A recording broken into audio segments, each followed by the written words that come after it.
ভিডিওগুলোকে fast forward না করে যদি এক্সাক্ট টাইম অনুযায়ী ভিডিওগুলো আপলোড দেই, তাহলে কি আপনারা আমার পুরো ভিডিওটি দেখবেন? আসলে আপনারা কেউই ফুল ভিডিওটি তখন দেখবেন না। সেজন্যই তো ফাস্ট ফরওয়ার্ড করে খুবই কম সময়ে আমি আমার কাজগুলো প্রদর্শন করি। হ্যালো এভরিওয়ান, আসসালামু আলাইকুম। কি অবস্থা সবার? আশা করি সবাই অনেক ভালো আছেন। আমিও আলহামদুলিল্লাহ অনেক ভালো আছি।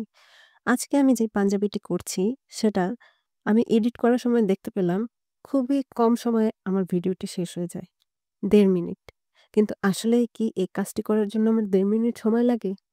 আপনারাই ভেবে দেখুন, একই সাথে ৩ টা রঙের ব্যবহার করছি এবং যেহেতু এটা অ্যাম্বুশের কাজ, প্রতিটি আমার খুবই মোটা করে ডাবল লেয়ার করে দিতে হচ্ছে।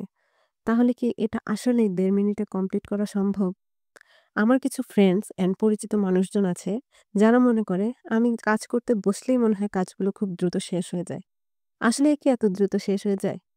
ডিজাইন ভাবা, ডিজাইনটা আসলেই হবে কিনা, কিভাবে আমি কমপ্লিট করতে পারবো, সেটার জন্য আমার কি প্রস্তুতি নিতে হবে, সেটাও তো বেশ সময় সাপেক্ষ। এবং কাজ করার সময় আমার কিভাবে কাজটা করতে হবে, কি ডিজাইন আমি করব, সেগুলোও তো মাথায় ভেবে রাখতে হবে। এই পাঞ্জাবিটি করার জন্য আমি কালার কম্বিনেশন অ্যান্ড বাকি সবকিছু আগে থেকেই ভেবে রেখেছিলাম বলেই ১ ঘন্টার মধ্যেই আমি ফুল পাঞ্জাবিটা কমপ্লিট করতে পেরেছি। কিন্তু আমি আমার আনুষাঙ্গিক যা কাজ করেছি সবকিছু যদি আমি সময় নিয়ে ধরে দেখি, তাহলে এই পাঞ্জাবিটার পেছনে আমার বেশ কিছু সময় অপচয় হয়েছে। তারপর এই যে আমি চলে আসলাম আমার পাঞ্জাবিটাতে আয়রন করতে। কারণ অ্যাম্বুশের কাজ তখনই ফুটে ওঠে যখন এটাতে আয়রন করা হয়। তো এই যে আমি কাজ করতেছি আর আল্লাহ করতেছি যে এটা জানি সুন্দর মতো হয়ে যায়।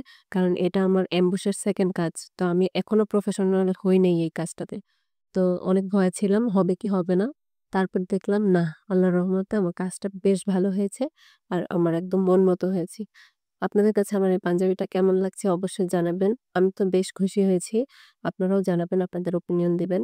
আর এই যে অ্যাম্বুশের কাজ করাতে এটাতে একটা 3D লুক আসলো, সেটা আমার খুবই পছন্দ। আজকের মতো তাহলে এখানেই। আপনারা ভালো থাকবেন, সুস্থ থাকবেন। আল্লাহ হাফেজ।